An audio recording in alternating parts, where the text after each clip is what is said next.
First World War, one of the most bloody and brutal wars in the history of mankind. About 65 million people fought in the war. Of these, 10 million soldiers died. In addition, the war claimed 12 million civilian lives. 38 out of total 59 independent states participated in the war. In this video, we will try to understand the causes of such a large-scale conflict.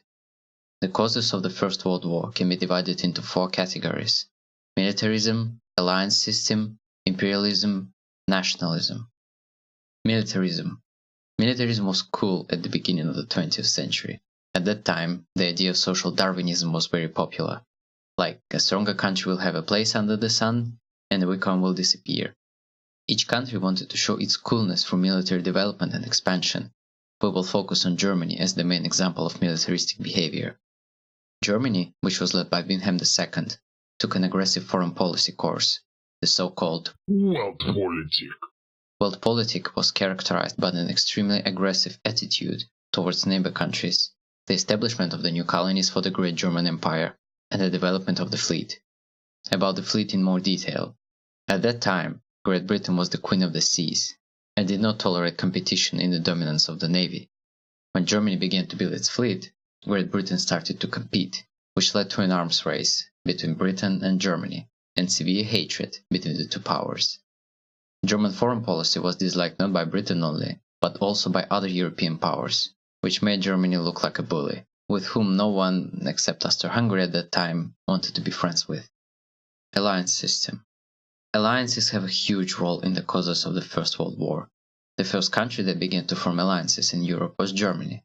The idea came from the German Chancellor Otto von Bismarck, who formed the first alliance, Union of Free Emperors, between Germany, Austria-Hungary, and Russia in 1873.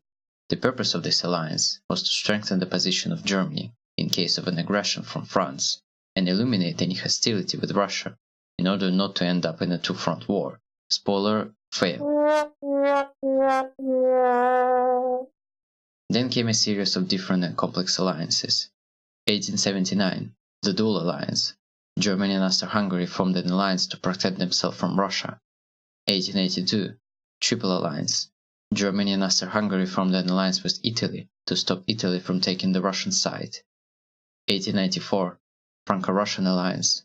Russia has formed an alliance with France to protect itself from Germany and Austria-Hungary. 1904, Entente, Double, an agreement, but not a formal one, about the alliance between France and Great Britain. 1907, Anglo-Russian Alliance, an agreement between Great Britain and Russia.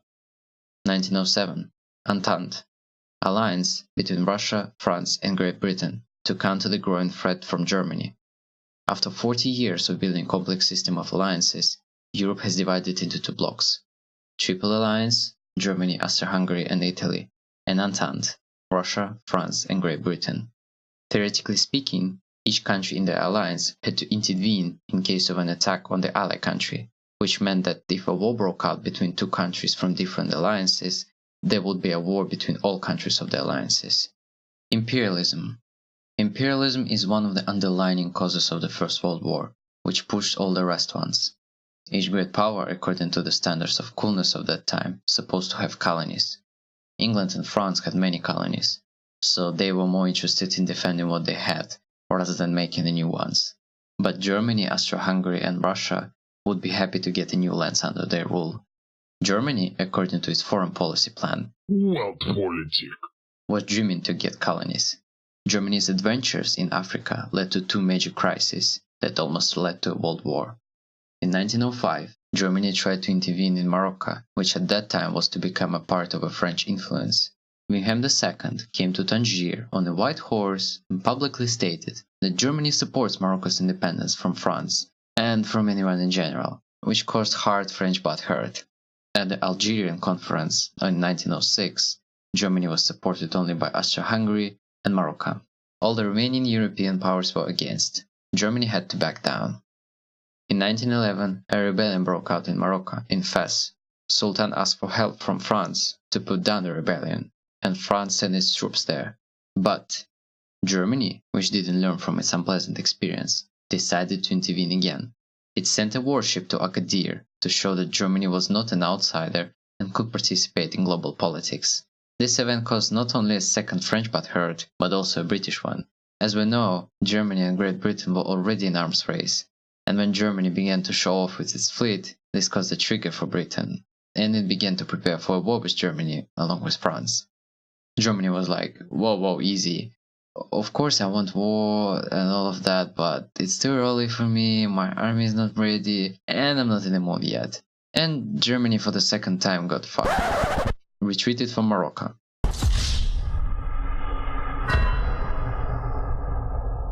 Russia and Austria-Hungary couldn't divide among themselves the territories of the Balkan Peninsula that would be soon freed from the influence of the Ottoman Empire, which at that time was finishing its last years of existence. To mention, that was the imperialistic conflict between Russia and Austria-Hungary, which destroyed the Union of the Free Empires of 1873. Nationalism.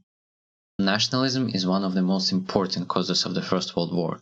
Each nation wanted to have self-determination, which was very damaging for countries like Austria-Hungary, which had about 10 different national groups within it. Nationalism was pushed in Russia, which saw itself as a protector of all Slavs, and wanted to have control over the Balkan Peninsula, in order to protect Slavs there.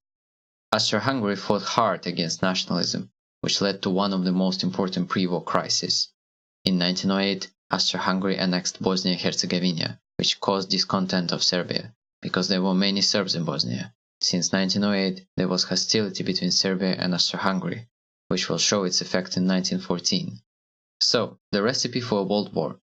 Tension between European powers? Yes. System of alliances? Yes. Army and fleet ready to fight? Yes. So what's missing? Oh yeah, trigger! 28th of June, 1914. Archduke Austro-Hungarian Franz Ferdinand was assassinated by Serbian terrorist group in Sarajevo.